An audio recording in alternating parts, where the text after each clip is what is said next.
Op 23 mei gaat het mis. Om 11:00 valt een pad van de bopperste galerij naar onderen ta.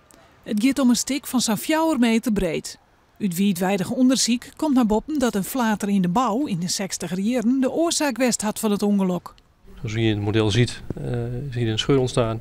Heeft roestvorming veroorzaakt bij deze staaf.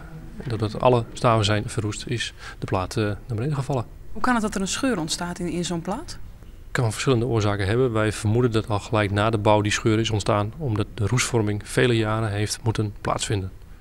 Troch het skorken in het beton hoe zout, wetter en zuurstof bij de stielen constructie komen. Hier troch is alles lusking hier. Na alle gedachten had de wien het laatste trucje jong. Die optelsom van al die factoren die is dermate uniek dat ik van overtuigd ben dat dit ook een uniek geval is. En toch zit het ons niet helemaal in de zin van, goh, ja, het overkomt je toch. Dus wij willen toch meer weten. Wij gaan ook nog bij andere gebouwen onderzoeken van wat kun je daar nou van leren. Om, als het kan, nog voorzorgsmaatregelen te nemen dat nooit iemand weer hetzelfde meemaakt wat de mensen van het hele flat hebben meegemaakt. De bewoners van een flat waren juist inlicht over de resultaten van het onderzoek. Een beetje gerustgesteld? Ja, zeker. Ja. Als we nou zien hoe het komen is, ja, het weer net te ver komt. Dus dan moet je daar maar genoegen mee nemen. En hoe had het nou opnieuw opgebouwd wordt, dan ziet het er creëers uit.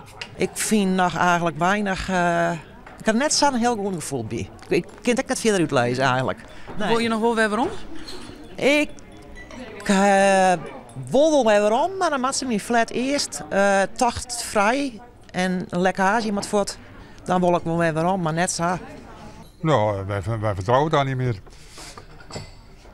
En we hebben iets anders, iets kleiners gevonden, gelijksvloers. En dat vonden wij belangrijker. De Vereniging van Eigenaars wil in de eerstvolgende keerkomsten zien naar de schuldvraag en onsprakelijkheid. De totale kosten van het ongeluk en de nasleep ervan worden roest op meer dan €5 miljoen.